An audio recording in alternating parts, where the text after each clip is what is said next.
Vriende, terwyl ons so sit, gaan ons net ons hoofde buig, dan gaan ons net 'n gebed saam doen. Ons wonderlike hemelse Vader, ons eer en ons aanbid U, dat ons in die stilheid van hierdie kerkgebou kan saamkom in U naam, dat ons eer kan bring aan U, en dat ons kan weet, U is deur U Gees in ons midde teenwoordig. Ons dink aan daardie baie besondere Psalm 24, wat vra, wie mag klim op die berg van die Here, en wie mag staan op sy heilige berg, en dan die antwoord, hy wat rein van hande en suiwer van hart is, wat sy oë nie ophef tot nietigheid, en wat nie vals sweer nie, hy sal die seën van die Here wegdra. Wat anders vra U van ons, Here, om die regte betrag en opreg voor U te wandel, getrou aan U woord, met ons oë gefestig op Jesus, die leidsman, en die volëinder van ons geloof. En ons bely, Here, dat dit sommige dae vir ons makliker is as ander dae.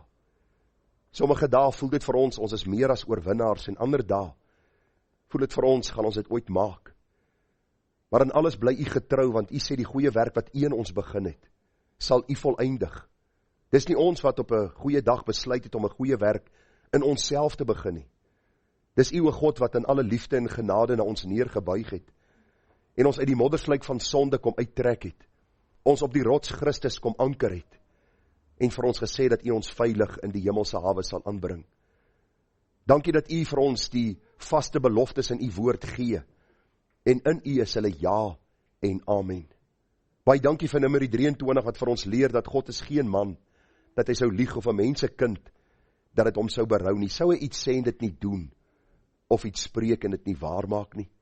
En daarom verheug ons en verbly ons nie in onsself nie, want as ons na onsself kyk, raak ons mismoedig, dikwels teleurgesteld in onsself.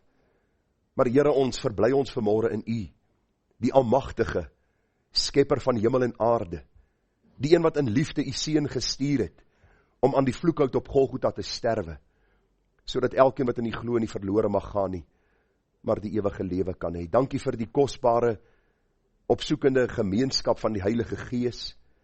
Dankie dat U Gees werksaam is tot op hierdie dag, en oortuig van sonde, geregtigheid en oordeel. En dankie dat U Heilige Gees ons lei in die volle waarheid. Vader, dankie dat U ons nie as wese agtergelaat het nie. Toe Jesus opgevaar het, toe sê hy vir ons, hy sal sy Gees vir ons gee. En daarom dank ons U, dat ons U teenwoordigheid in ons midde kan ervaar, omdat U deur U Gees in ons woon, en dat U 'n besondere belang het vanmôre by U kinders. Hierdie is nie net nog 'n geleentheid nie. Dis nie 'n sportbyeenkoms nie. Vanmôre is nie 'n motiveringspraatjie nie. Dis nie vanmôre by mekaar kom om 'n paar goedjies te bespreek nie. Ons is vanmôre hier op U bevel. Ons is hier omdat U God is en ons U wil eer. En U sê U het 'n besondere belang by U kinders. En daarom glo ons dit en ons eer U daarvoor. En daarom wil ons met die regte hartsgesindheid na U nader. Want U woord sê vir ons, Here, dat ons nie na U moet nader met die lippe, terwyl ons harte ver van U af is nie. Vergewe ons tog die kere waar ons dit doen, in ons dwaasheid, in ons arrogansie, in ons sondigheid. Leer ons, Here, meer en meer van U dierbare naam. Leer ons om U te eer vir wie U is, en U te aanbid vir wat U vir ons gedoen het. Geef vir ons dankbare harte, want U sê, wees in alles dankbaar, want dit is die wil van God in Christus oor julle. U sê vir ons, verbly julle altyd in die Here. Ek herhaal, verbly julle.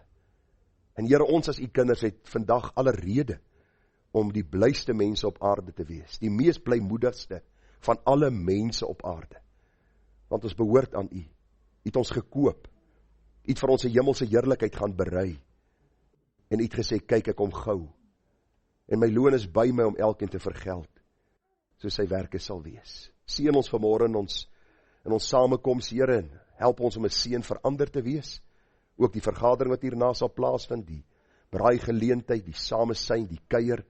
Help ons, Here, om mekaar op te bou in die allerheiligste geloof. Ons verskil van mekaar in persoonlikhede, in agtergronde, maar ons het een gemeenskaplike saak wat ons vanmôre by mekaar oor is, en dit is Christus.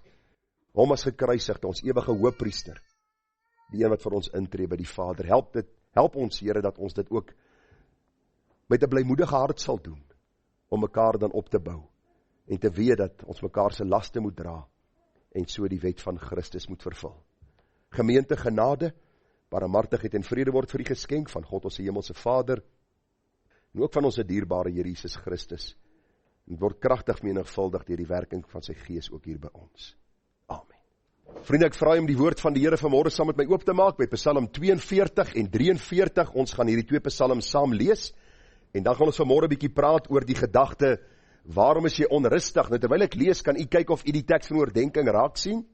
Ek dink nie, dit sal te moeilik wees nie, maar ons gaan vanmôre 'n bietjie praat, want in Psalm 42 en 43 vind ons baie dieselfde gedagte, wat die psalmdigter vir ons uiter, en gaan ons bietjie kyk na wat die woord vir ons wil leer oor die bepaalde saak, en ons vertrou dat die Here ook tot ons harte sal spreek, en ons sal opwek om hom lief te hê. Nou as ek terugkom van vakansie af, as die Here my spaar, sal ons bietjie weer Genesis, en bietjie weer Psalm, en so sal ons aangaan, en wie weet, miskien vir die wederkoms plaas in die tussentyd, en dan sal ons in die hemel alles weet van Psalms, en alles weet van die boek Genesis. In die interimtyd leer ons, en Petrus sê het nie nagelaat om deur herinnering sekere dinge aan mense tuis te bring nie, want het wek 'n suiwere gesindheid op. Belangrik, vriende, dis nodig om die waarheid van God se woord gereeld te hoor, en hierdie waarheid vas te maak, dan ook in my hart. Kom ons lees saam vir die musiekleier 'n onderwysing van die kinders van Korag. Soos 'n hert wat smag na waterstrome, so smag my siel na U, o God. My siel dors na God, na die lewende God.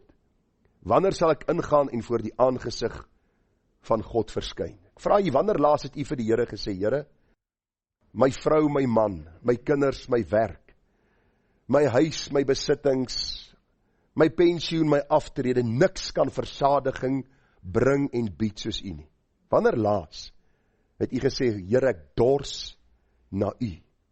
Praat met my deur u woord, deur u Gees werk in my hart, want dit is net Christus wat hierdie vervulling in 'n mens se siel kan bring. Vers 4 sê hy, my trane is my spys dag en nag, omdat hulle die hele dag vir my sê, waar is jou God? Hieraan wil ek dink en my siel uitstort in my, hoe ek gewoond was om voor te trek met die skare, hulle gelei het na die huis van God, met die stem van jubel en lof, 'n feesvierende menigte. Wat buig jou neer, o my siel, en is onrustig in my? Hoop op God, want ek sal hom nog loof, die verlossing van sy aangesig.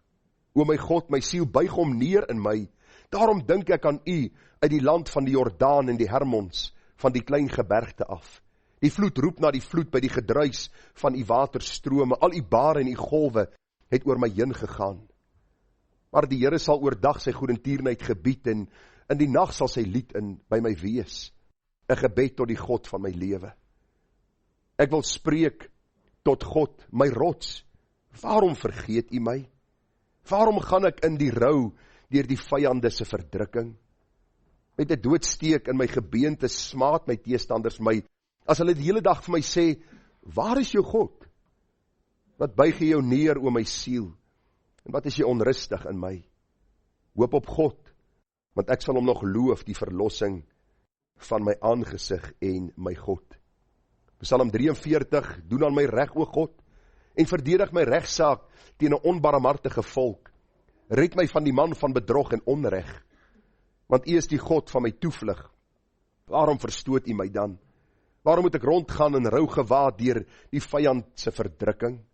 Stuur u lig en u waarheid, laat die my lei, laat die my bring na u heilige berg en na u woninge, dat ek kan ingaan na die altaar van God, na die God van my jubelende blydskap, en u kan loof met die siter, o God, my God.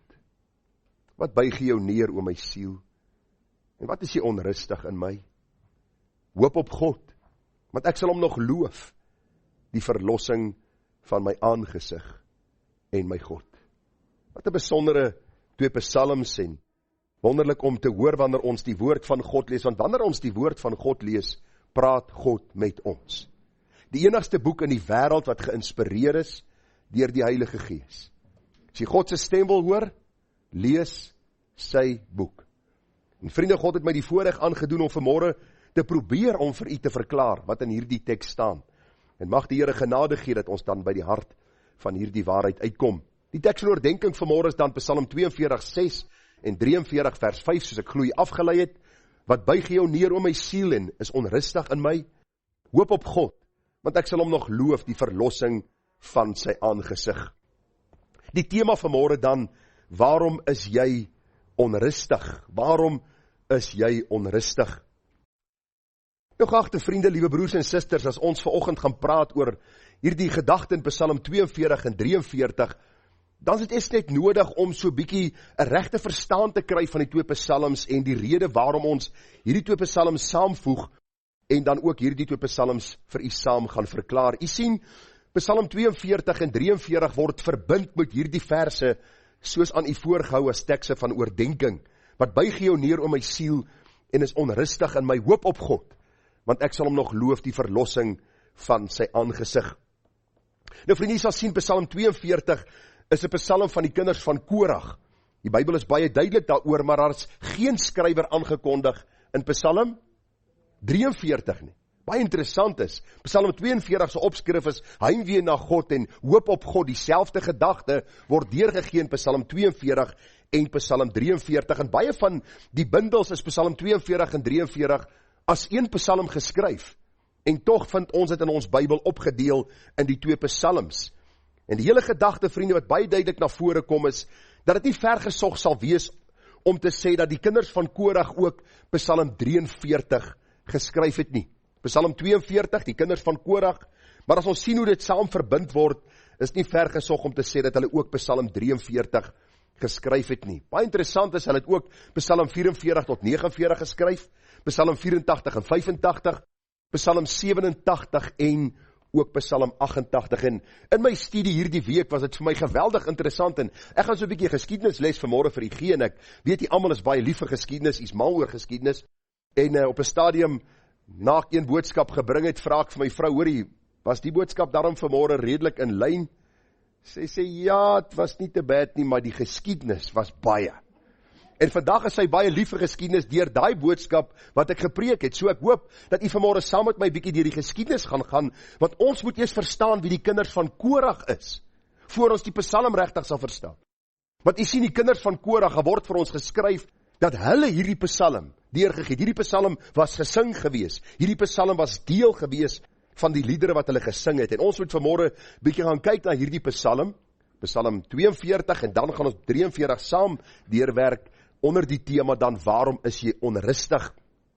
Psalm 42 begin, en ek val dadelik weg terwille van die tyd. Psalm 42 vers 1 sê, vir die musiekleier 'n onderwysing van die kinders van Korag. En die eerste vraag wat ons gaan probeer beantwoord en ontrafel is, wie was die kinders van Korag gewees? En as ek die woordjie Korag noem, sê vir my, waaraan dink u dadelik? Korag, Datan en Abiram. Nee, waar vind ons hulle? Korag, dit gaan ons nou kom by die koorgedeelte, maar die gedagte is net, hulle was die manne wat in opstand gekom het teen wie? Teen Moses. En ons gaan vanmôre gou vir u wys, wie was die kinders van Korag, waar kom hulle vandaan, en waarom is hierdie psalm so besonder, en waarom ek troos kan vind in hierdie psalm? Omdat hierdie kinders van Korag ook deur die Heilige Gees gelei was om hierdie psalm te skryf. En nou, vriende, hulle het 'n baie interessante geskiedenis, wat die psalms nog te meer so kosbaar maak. Die verhaal begin met die Israeliete van Moses se tyd, toe hulle deur die woestyn getrek het, net nadat hulle Egipte verlaat het. So hier is nou die geskiedenisles, né? En ek sit dit vir u op die bord, dat u saam kan volg. Ons gaan vinnig daardeur werk, dat ons kan kom by die hart van die psalm, maar ons moet verstaan wie die kinders van Korag is. Nou, Nummer 3 lees ons dat God die Lewiete uit die stamme van Israel op sy gesit het vir voltydse diens aan hom.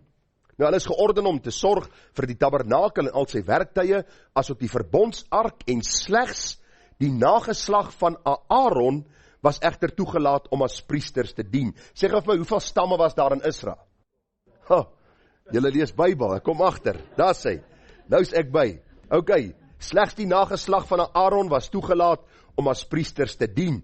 Baie interessant is, die 3 seuns van Levi was Gerson, Merari en Kiat. Nou, die Gersoniete was verantwoordelik vir die versorging van die tabernakel en die tent. Die Merariete was aangestel om te sorg vir die rame van die tabernakel, sy dwarshoute, pale, voetstukke en al sy toerusting, en dan die Kiatiete was verantwoordelik vir die versorging van die heiligdom. Hulle was verantwoordelik vir die versorging van die ark, die tafel, die kandelaar, die altaar en alles wat met die gebruik daarvan verband hou.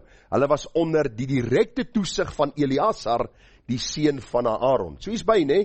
Waar hulle vandaan kom, hulle is dan ook die seuns van Levi gewees, en hulle het verskillende werk gehad om te doen, by die opslaan van die tabernakel, die afslaan daarvan, die vervoer van die toerusting, en elkeen het 'n bepaalde werk gehad. Nou baie interessant is, dat die Gersoniete en die Merariete was toegelaat om die goed onder hulle sorg op waans te vervoer.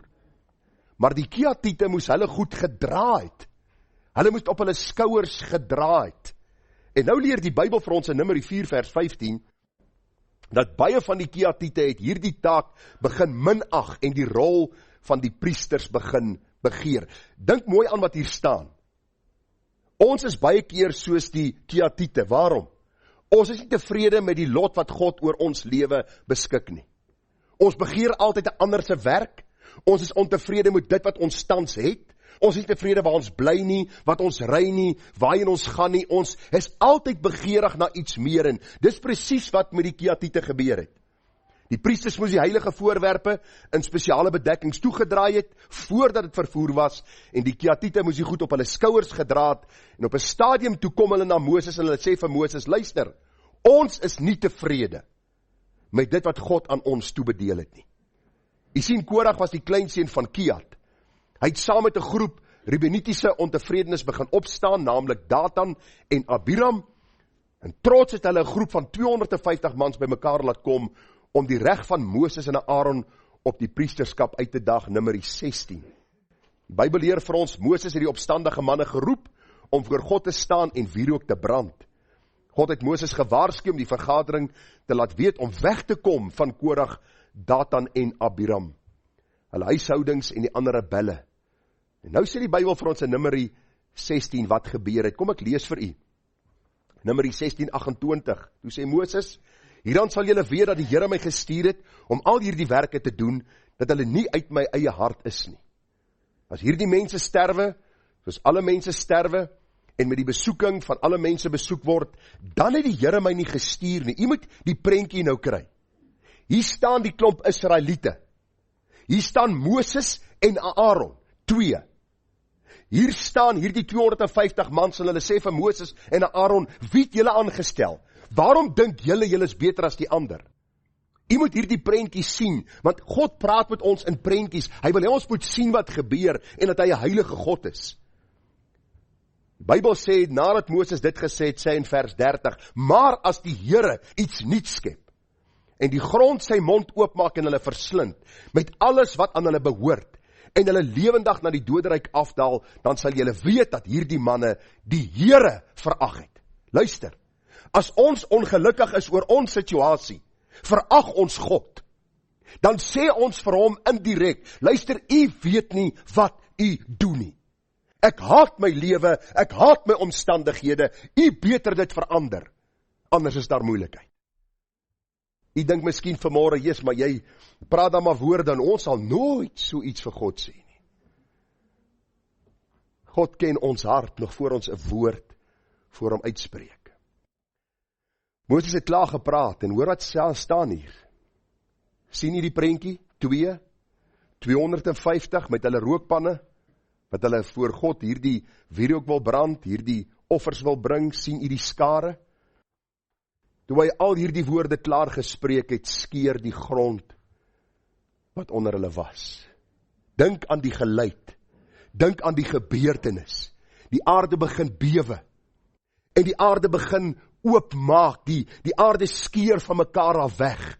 En die Bybel sê, die aarde het sy mond oopgemaak en hulle verslind, saam met hulle huisgesinne, en al die mense wat aan Korag behoort het, en al die goed.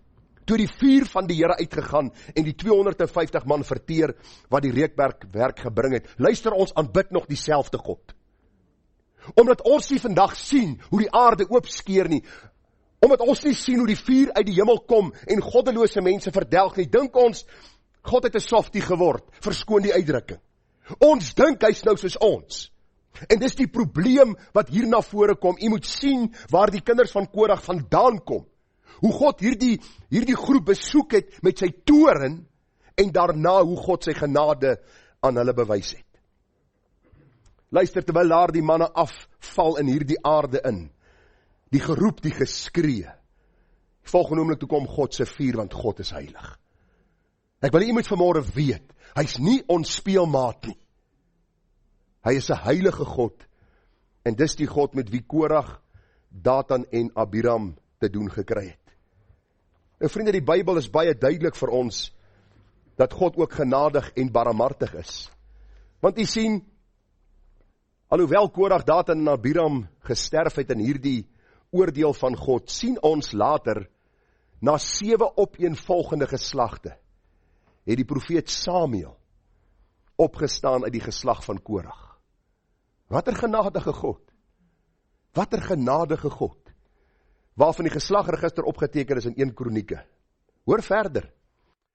Die Koragiete het deurwagters en bewaarders van die tabernakel geword. 1 Kronieke 9 vers 19 tot 21. Ons lees ook in 1 Kronieke 12 vers 6 dat sommige hulle by koning Dawid aangesluit het in verskeie militêre wedervarings en die reputasie verwerp het as kundige krygers.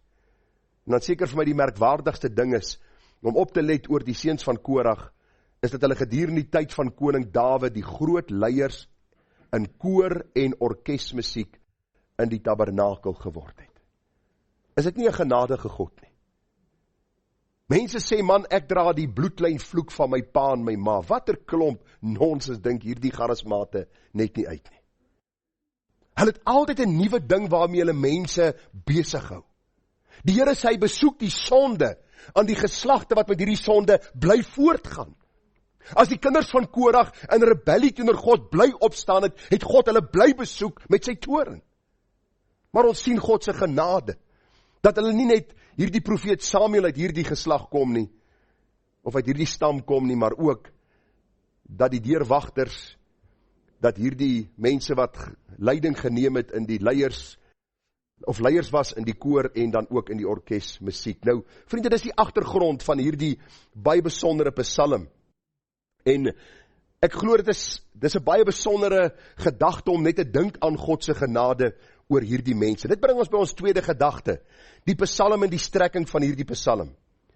Hierdie man wat die psalm geskryf het, die kinders van Korag, miskien meer as een van hulle, het met hierdie vrae in sy binneste geworstel. Daar was dinge wat in sy lewe gebeur het, of in hulle lewe gebeur het, en hulle het dit neergepen, en onder leiding van die Heilige Gees ook in die Bybel opgeteken, sodat ek vandag kan lees daarvan. En luister gou, wat skryf die psalmdigter? Hoor wat skryf die kinders van Korag. Hulle sê, soos 'n hert smag na waterstrome, so smag my siel na U, God. Hulle smag nie na die priesterampt nie. Hulle wil nie hoofpriester word nie. Hulle wil nou nie in 'n besondere posisie staan nie. Hulle is nie ontevrede oor die werk wat hulle moet doen en die rol wat hulle moet vervul nie. Sien jy die klemverskywing? Hulle smag na God. Hulle smag na die een wat alleen versadiging bring. Want luister, ek kan die beste werk, die beste posisie, die meeste geld kry, ons sal nog steeds kla. As ons nie tevredenheid in God en in ons siele het, teenoor hierdie God wat vir ons gee nie. Hierdie psalm sê vir ons, hoe hierdie mense smag na God. Hy sê in vers 3, my siel dors na God.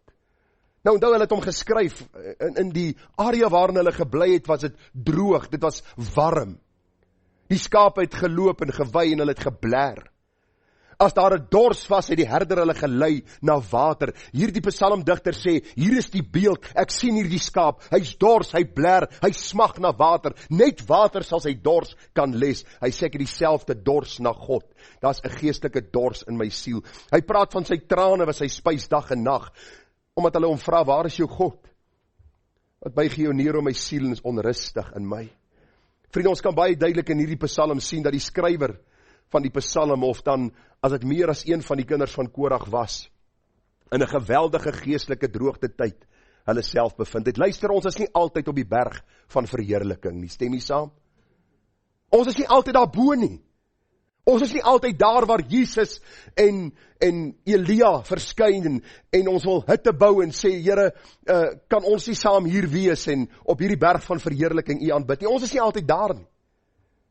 Die Bybel sê vir ons dat ons baie keer ook in die dale van die duiwelbesetenis kom. In die moeilike tye. Die psalmdigter sê hy's heel moontlik erg depressief, neerslagtig en benoud. En hy verwys na so 'n paar dinge wat sy toestand kon veroorsaak het. En kom ek lees gou vir u, of gee dit vir u op in 'n paar punte. Die eerste gedagte, hy reken dat God hom verlaat het. Psalm 42 vers 4, my traan is my spys dag en nag, omdat hulle die hele dag vir my sê, waar is jou God? En vers 11, met 'n doodsteek in my gebeente smaat my teestanders my, as hulle die hele dag vir my sê, waar is jou God? So God het hom nie verlaat nie, maar daar het sekere dinge in sy lewe gebeur, en mense sê vir hom, as hierdie goed met jou gebeur, waar is God? Het jy al die vraag gevra? Het familie, wat die Here nie ken nie, al vir u dit gevra? Hierdie dinge gebeur met jou, ek dog jy behoort aan God. Sorg God nie vir sy kinders beter as dit nie? En dikwels kan ons met hierdie gedagtes begin worstel en God se getrouheid en sy goedertierenheid begin bevraagteken. Ek wil jou vra vanmôre om in jou spore te stop. Want God verlaat ons nie. Maar dit is een van die redes waarom hierdie man in hierdie geestelike droogte tyd was, het vir hom gevoel asof God hom verlaat het. Gevoel of die Here nie naby hom was nie. Die tweede gedagte, hy kyk terug na die hy het seker in Suid-Afrika gebly. Na die goeie ou dae. En hy verlang daarna, Psalm 42 vers 5. Hieraan wil ek dink en my siel uitstort in my, hoe ek gewoond was om voor te trek met die skare, hulle gelei het na die huis van God met die stem van jubel en lof, 'n feesvierende menigte. Hy dink aan die tye waar hy hierdie klomp Israeliete gelei het in aanbidding, en hoe hulle God geloof en geprys het, dat nou iets gebeur, ons weet nie presies wat nie, maar dat iets gebeur wat hierdie hele man se lewe kon verander het, en om eintlik laat terugdink het aan die goeie ou dae. Ander mense se opinies en woorde ontstel hom, Psalm 42 vers 10, en ontstel dit ons nie. Hulle sê mos, stick and stones can break my bones, but words can never hurt me. Maar jy sê daar en jy sê, dit maak seerder as stick and stones, nee? Luister, as iemand jou geslaan het, kan jy nog gesond word, maar as jou hart seer is met woorde wat mense teenoor jou uiter, dis 'n diep seer wat jy nie vir ander mense kan beskryf nie. So as jy daai liedjie gesing het, dan kan jy vanaand jou leuns bely, nee? Want jy weet jou hart is stikkend. Psalm 42 vers 10, ek wil spreek tot God my rots, waarom vergeet hy my? Waarom gaan ek in die rou deur die vyande se verdrukking? Met 'n doodsteek in my gebeente smaat my teestanders my. As hulle die hele dag vir my sê, waar is jou God?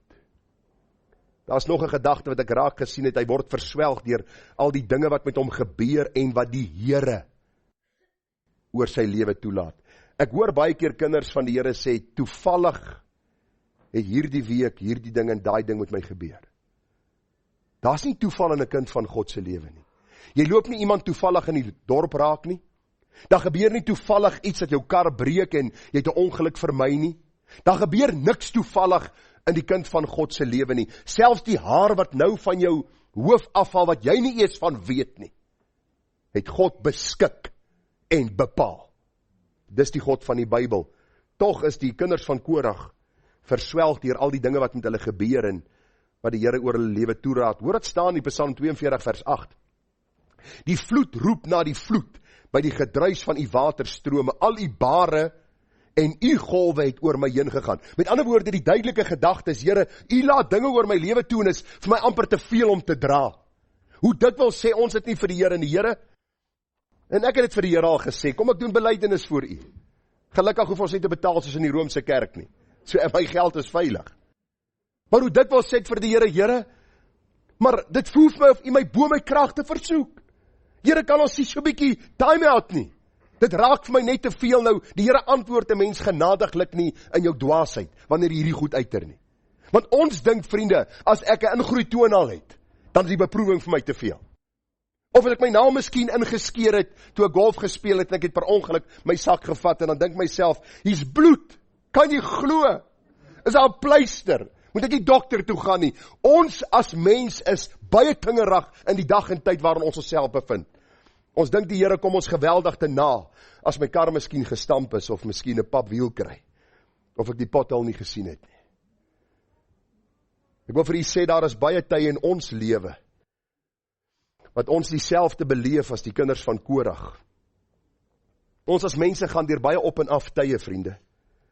Daar's tye wat dit baie goed met ons gaan, daar's tye wat dit baie sleg met ons gaan. As tye waar ons baie gesond is, daar's tye waar ons fisies liggaamlik siek is. Soms roep ons ook in wanhoop uit, my God, waar is U? As U my liefhet, waarom hoor U nie?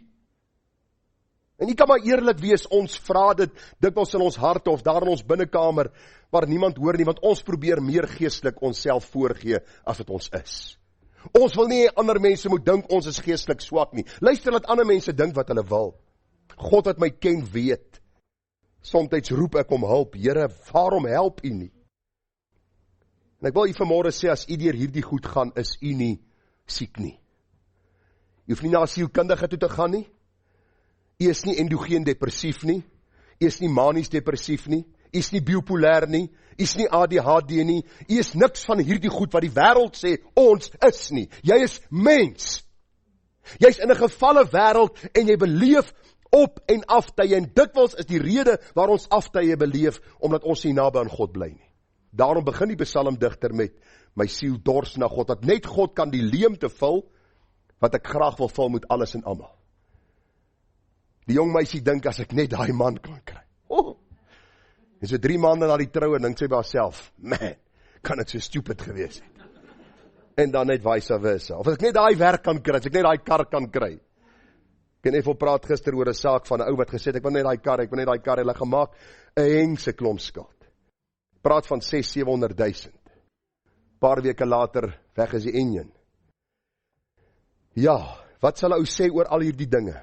Net Christus kan die leemtes vul. Nou kom ek noem vir julle 'n paar dinge, wat ons soms moedeloos kan maak. Ek gaan vinnig daardeur gaan, maar kom ons begin sommer by die eerste ene, omdat ek baie daarmee te doen kry. Ouderdom.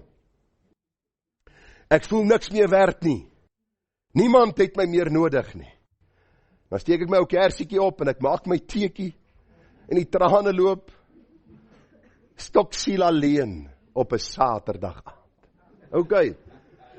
Dis die probleem. Ouderdom. Psalm 92 vers 14. Hoor wat sê die Bybel, geplant in die huis van die Here sal hulle groei in die voorhoof van ons God. In die grysse ouderdom sal hulle nog vrugte dra. Ek sit baie keer by ou mense en dan sê ek vir hulle, luister, jou lewe is nog nie verby nie. Staan op en doen iets vir God. As jy in 'n reistool sit, ry en doen iets vir God. Doen iets. Die beginsel is baie duidelik. Luister vriende, solank daar lewe is daar hoop. Solank jy asem het, kan jy vir God iets beteken. En ek dank die Here, ek sê nou dag vir Ethel, ek noem vir haar name in hierdie gemeente. Van ons ou mense wat aktief betrokke is in God se werk. En ek eer die Here vir hulle. Hulle is vir my 'n voorbeeld. Hulle moedig my aan, hulle vuur my aan om meer vir die Here te doen. Die Bybel sê in die grysse ouderdom sal hulle nog vrugte dra. Hulle sal vet en groen wees. Hier is nie vet en groen nie. Die gedagte is maar net, hulle sal gesond wees. OK, om te verkondig dat die Here reg is, my rots, en in hom is geen onreg nie. Die volgende ene, moegheid en oorwerk. Die Elia-syndroom. Luister, die meeste van ons is meer moeg, omdat ons stoei met al die dinge wat aangaan by ons werksplek as fisies die werk. En ek wil vanmôre vir jou sê, en ek is baie duidelik daaroor, om 'n blanke man in Suid-Afrika te wees vandag is nie maklik nie. Jy sit by 'n werksplek waar mense jou aanhoudend probeer teiken om jou uit die posisie uit te kry. Maar God het jou daar geplaas. Daarom wees 'n skynende lig vir hom. Dit gaan nie oor kleer nie. Dit gaan oor die werk van die Here, wat ons doen om die Here te verheerlik. Maar pas op dat jy nie soveel insit. En ek weet daar's mense wat in die oggende opstaan, hulle gaan doen hulle dag se werk. In die middag is daar nog sekere verantwoordelikhede by die huis. Daar's ekstra werk wat hulle doen om ekstra inkomste te genereer. En dan kan 'n tyd kom in jou lewe dat jy sê, weet jy wat, waar is God? Waarom het hy my verlaat? Waar is hy? Hoekom help hy nie in hierdie moeilike situasie nie? Hoor vir Elia. Wat het gebeur in 1 Konings 18? As julle nie kan sê nie, gaan julle vanmiddag nie braai hou nie, julle gaan Bybel lees. OK. 1 Konings 18 het nie met 'n braaivleis te doen nie, maar dit was 'n altaar, vuur uit die hemel, God wat die offers verteer het, en Elia wat die Baalpriesters laat doodmaak het. Onthou jy dit nou? Daar sê hy, ek is dankbaar. Julle sê nou ja, want julle wil gaan braai na die tyd, ek weet dit. Maar die gedagte hierso in 1 Konings 19 is, die Bybel is baie duidelik daaroor, dat nadat Elia hierdie wonderlike oorwinning behaal het, gaan hy 'n dagreis ver die woestyn in. En daar het hy onder 'n besembos gaan sit en gewens dat hy mag sterwe. En hy sê, dis genoeg. Neem nou my siel weg, Here, want ek is nie beter as my vaders nie. Daarop gaan hy lê en raak onder die besembos aan die slaap en kyk. Daar raak 'n engel hom aan en sê vir hom, staan op en lees jou Bybel, man. Gaan sien 'n beraader, gaan kry 'n pil. Nee, staan op en eet. Eet is 'n goeie ding. Dis soms goed om net te sit en saam met jou vroukie 'n bordjie kos te eet en te sê, kom ons praat oor die dinge wat ons pla. Moeg oor werk kan jou baie keer in 'n situasie bring dat jy dink God het jou verlaat. God is nie naby nie. Volgende een, ek hanteer dit net baie vinnig, die verloor van 'n geliefde deur die dood, die gebrokenheid in 'n mens se lewe. Dan kan jy dink God het jou verlaat. Hoor Martha en Maria se beskuldiging aan Jesus, Johannes 11:20, en toe Martha hoor dat Jesus kom, het sy hom tegemoet gegaan, maar Maria het in die huis bly sit, en Martha sê vir hom, Here, as u hier gewees het, sou my broer nie gesterf het nie. Sy sê amper vir die Here, wat 'n tipe God is u? As u hier was, sou Lazarus nie dood gegaan het nie, maar u vertoef, en nou sy dood, en wat nou? En dis presies die gedagte. Wanneer ons 'n geliefde verloor, kan jou vyand baie duidelik met aanvalle kom om God se getrouheid te bevraagteken in ons lewe. Ek sê onlangs praat ek met 'n man, sy seun is 'n Springbok rugby speler, ek speel saam met hom golf die dag. En hy sê vir my, Gerard, ek het 'n geweldige probleem as 'n kind doodgaan. 'n Kind is nie veronderstel om dood te gaan nie. Ek sê vir hom, oom, ek wil jou iets vra. Het ons enigstens reg op lewe? Ek het ons enigstens die reg op 'n bepaalde lewensspan, 20, 30, 50, 80 jaar, skuld God vir my in jou lewe, vra ek hom toe. En hy kyk my so, hy sê, ek het nog nooit so daaraan gedink nie. Jy sien, ons is in 'n tyd van entitlement. Dis my reg, dis my reg, dis my reg, waarvoor ek veg. Dis in die vertaling van wat jy op televisie sien. Daar is hulle begin hoes en al die goeders doen, né? Het ons dit al gesien. Almal wil veg vir een of ander iets wat eintlik nie hulle sin is nie. Die volgende gedagte wat ons baie keer in hierdie toestand kan bring van onrustigheid, moedeloosheid, depressie, neerslagtigheid, kan aanval van die duiwel wees. Efesiërs 6 vers 11 praat van die vuurige pyle van die bose. Nou, u moet nie uitrein begin koes as u rein nie. Dis nie die pyle waarvan die Bybel praat nie, is geestelik. Daar's goed wat met my gebeur. Daarom sê die Bybel, trek die volle wapenrusting van God aan. Vers 16. Behalwe dit alles, neem die skild van die geloof op, waarmee julle die vuurige pyle van die bose sal, God gee ons die waarborg, sal kan uitblus. 1 Petrus 5 vers 18, ons vyand die duiwel loop rond soos 'n brullende leeu, op soek na wie hy kan verslind. Wat moet ons doen? Ons moet hom teestaan, staan vastig in die geloof, omdat ons weet dat dieselfde lyding opgelê word aan julle broederskap wat in die wêreld is. Ek moet sê, ek het myself al bevind in tye waar ek by myself dink, waarom moet ek so swaar kry? Kyk hoe goed gaan dit met die ander mense. Kyk wat ry hulle, kyk waar bly hulle, kyk wat het hulle. Hierdie ou gaan op pensioen een van die dae en ek kan nie gaan nie. En dan genadiglik verdra God ons in ons dwaasheid. Want wanneer ons in hierdie put van neerslagtigheid sit, is God getrou om ons daaruit op te tel. Want hy weet dat ons stof is, nietig is. Daarom wees verseker dat die vyand jou nie sal alleen laat nie. Volgende gedagte is onbeleede sonde. As jy met sonde besig is en jy bely dit nie en jy laat staan dit nie, kan dit jou in hierdie absolute toestand van wanhoop bring. Dawid sê, toe ek geswyg het, Psalm 32, het my gebeente uitgeteer en my gebrul die hele dag, want u hand was dag en nag swaar op my. My murg het verander soos deur somergloed. My sonde het ek nie bekend gemaak. My ongeregtigheid het ek nie bedek nie. Ek het gesê, ek wil aan die Here my oortredinge bely en u het die ongeregtigheid van my sonde vergewe. Luister, as die Here jou vergifnis gee, dan is dit soos die son van geregtigheid wat opkom. Dis asof die duisternis uit jou hart verdwyn. Baie kinders van die Here sit in hierdie posisie, waar is God? Hulle is onrustig in hulle siele, want hulle wil nie breek met hulle sonde nie. Omstandighede wat verander, Suid-Afrika, en nou Amerika, die goeie ou dae, né? Prediker 7 vers 10. Salomo skryf en sê, moenie sê nie. Hoe kom dit, dat die vorige dae beter was as die teenswoordige? Want nie uit wysheid vra jy hierna nie. As die Here wil gehad het, jy moes in Piet Retief se tydperk geleef het, raai wat? Dan het jy vanmôre lekker lang baard gehad, jy het 'n groot hoed opgehad, en jy was in Piet Retief se tyd gewees. Die feit dat jy vanmôre hier sit in Suid-Afrika, met al die omstandighede wat ons beleef, is omdat God dit beskik en bepaal het. Moenie in rebellie teenoor hom opstaan nie. Die Bybel sê, moenie heeltyd sê, die vorige dae was so wonderlik nie. Dit was nie so wonderlik nie, hoor. Daar was ook dinge wat daar gebeur het, in daardie tyd. Gaan praat maar met die oupa se oupa, hy is nou ongelukkig oorlede, jy kan nie met hom praat nie. Maar as die geskiedenisboeke gelees word, in die tyd van die Engelse, ons mense het swaar gekry. Maar luister, daar is ook ander volkere wat swaar gekry het. So hou op sê, die vorige dae, die beter dae. En my seun sê altyd vir my, pa kom Kaap toe, dis beter dae. Die Here sê nie uit wysheid vra jy hierna nie. OK. Die volgende ding is mislukkings en teleurstellings. Mislukkings in self. Luister, die meeste mense dink dat hulle 'n ding 100% kan doen. Die beste wat jy doen is nooit 100%. Daarom is ons dikwels teleurgesteld in onsself, by ons werksplek, in ons huwelik, met die kinders, my sport, skool.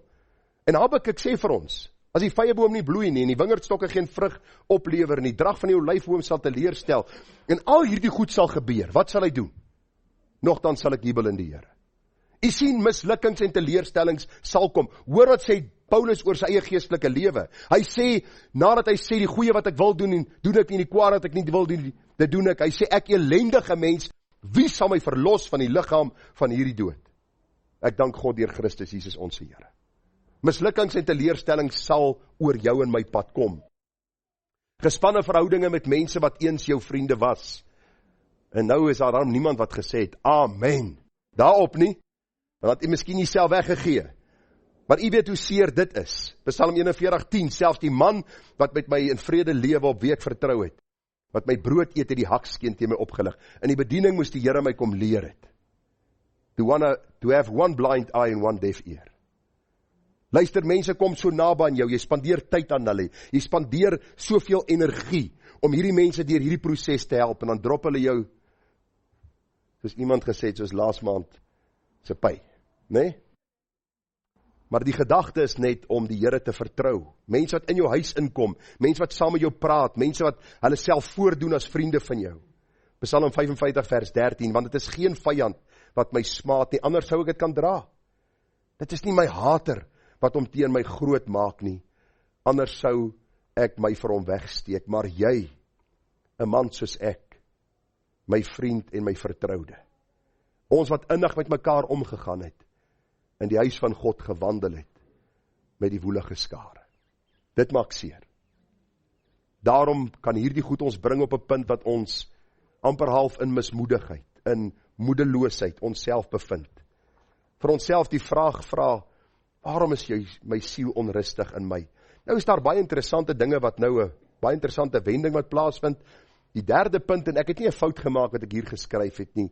Wat was die raad wat hy aan homself gegee het? Nou sê hy is nou besig met sielkunde hierdie ou. Hy het vir ons gesê, ons moet nie hierdie goed glo nie, nou doen hy dit self. Maar hoor wat sê die Bybel? Die kinders van Korag praat nou met hulle self. Hulle is nou besig met selfpredikasie. Dis 'n Bybelse beginsel. Ons moet vir onsself preek.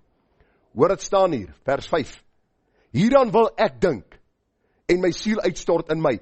Die kinders van Korag is besig om te dink, hulle gebruik nou hulle verstand. Luister, as jy kerk toe kom, hoef jy nie jou verstand in die parkeerarea te los nie.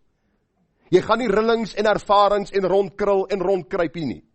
Hier dink ons, want God het ons 'n verstand gegee, en met ons verstand doen ons wat God ons sê, en God raak ons harte daardeur aan.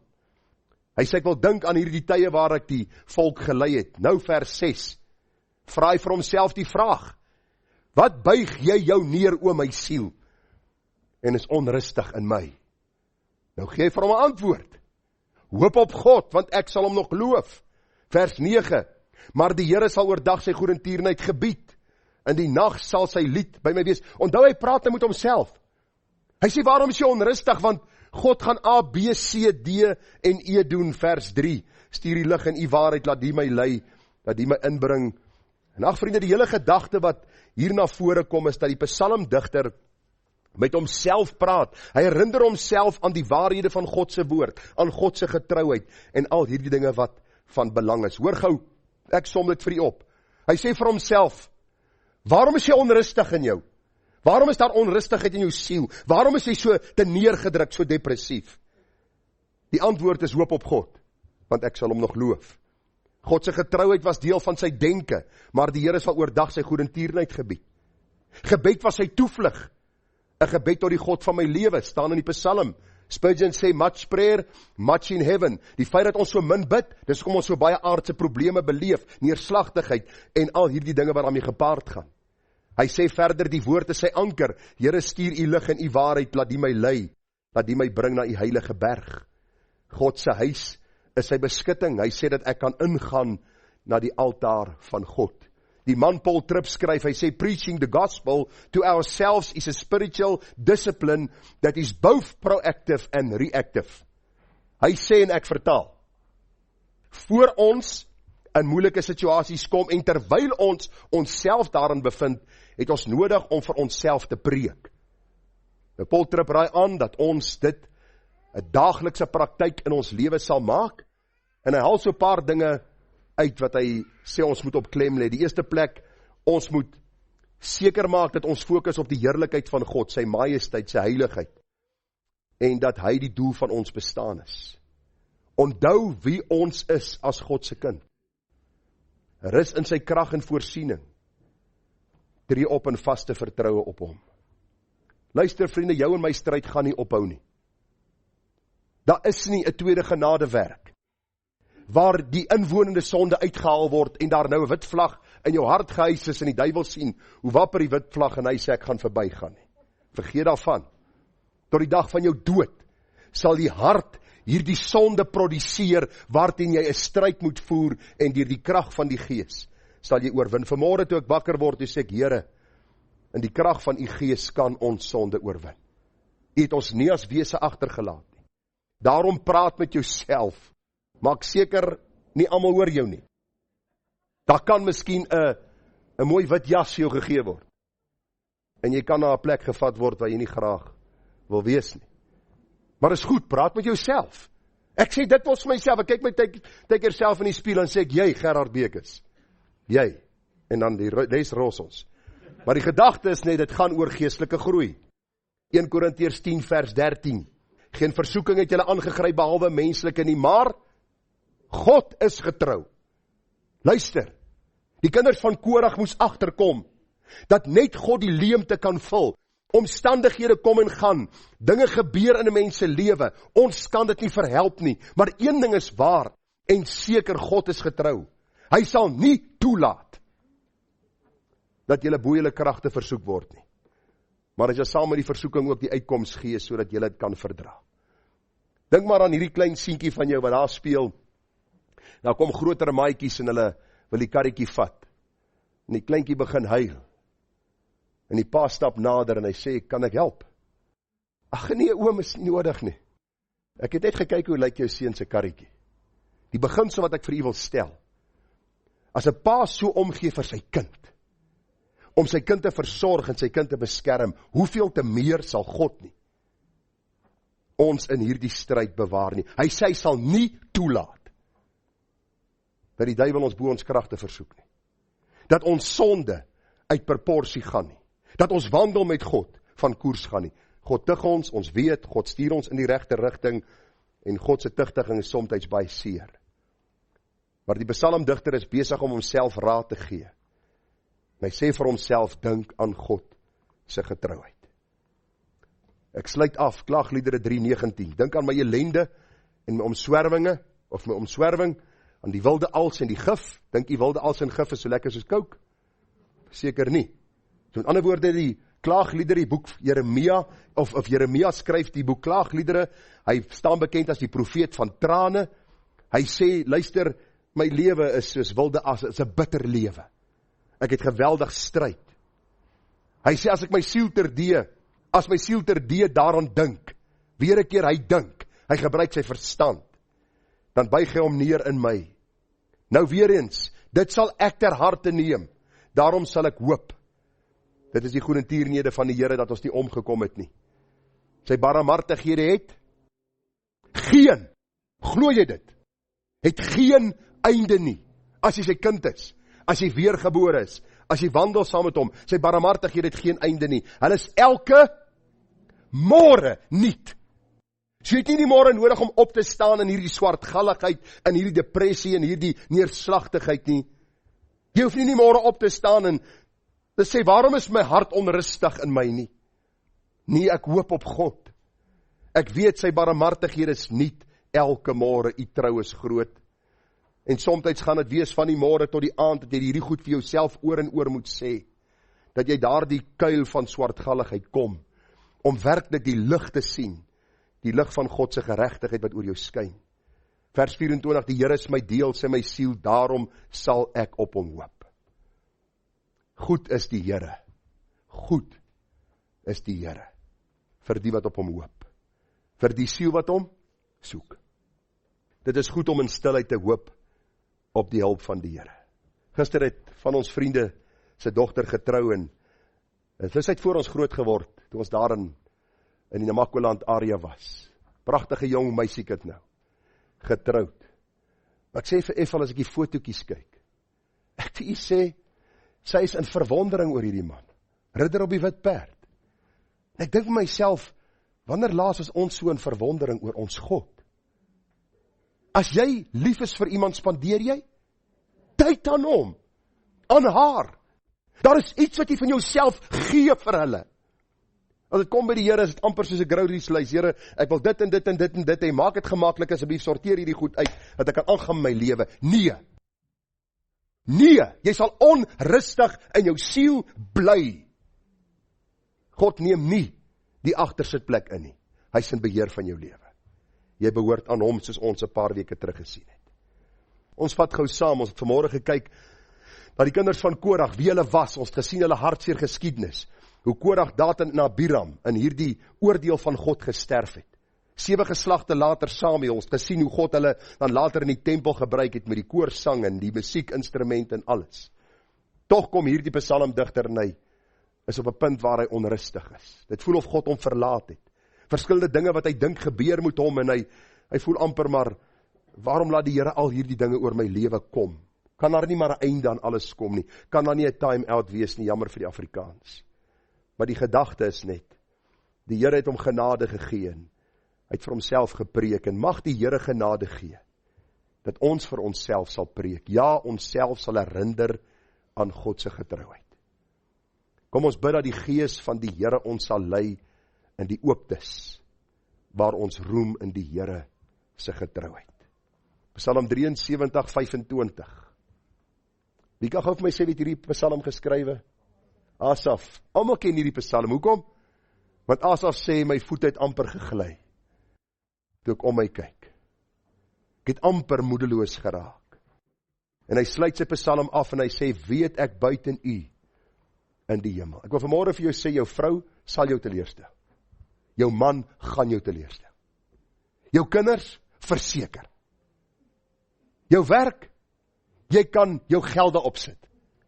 Suid-Afrika en ons regering, ek sê jou, ek kan jou 'n waarborg gee. Hulle gaan jou diep teleerstel.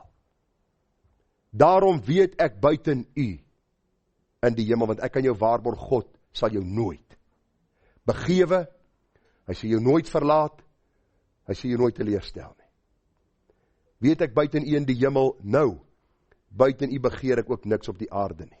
Beteken nie, jy kan jou vrou vanmiddag uitskop en sê, ek het jou nie meer nodig nie. Buiten die Here het ek niks anders. Dis nie wat die Bybel sê nie. Dit gaan oor as God die senterpunt van my lewe is, as hy die middelpunt is. Dan soek ek nie my vervulling in iets of iemand anders te nie. Ek vind dit in die Here en ek gee hierdie genade uit aan ander, dat hulle Jesus in my kan sien. Vers 26. Al beswyk my vlees en my hart, God is die rots van my hart en my deel tot in ewigheid. Hy is my deel Nie net tot by die graf nie, deur die doodsjordaan, ander kant uit, tot in die heerlikheid. As jy vanmôre onrustig, dan het jy nodig om te vlug na die Here. Dan het jy nodig om vir jouself te begin preek.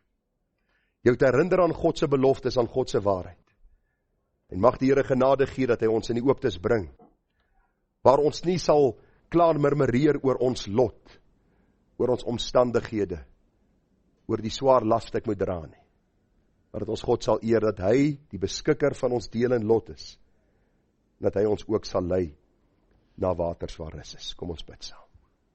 Vader, baie dankie dat ons U kan aanbid as die getroue God, die God van Abraham, Isak en Jakob. Baie dankie vir die kinders van Korag wat hierdie psalm onder leiding van U Gees neergepen het. Dankie dat ons ook by die antwoord kan uitkom. Waarom is jy in my onrustig oor my siel? En die antwoord dan hoop op God, want hy sal sy goedertierenheid oor jou gebied. U is so getrou, Here, dat ons nie anders kan as om vanmôre U te aanbid en te sê, loof die Here oor my siel en alles wat binne my is, sy heilige naam. Amen.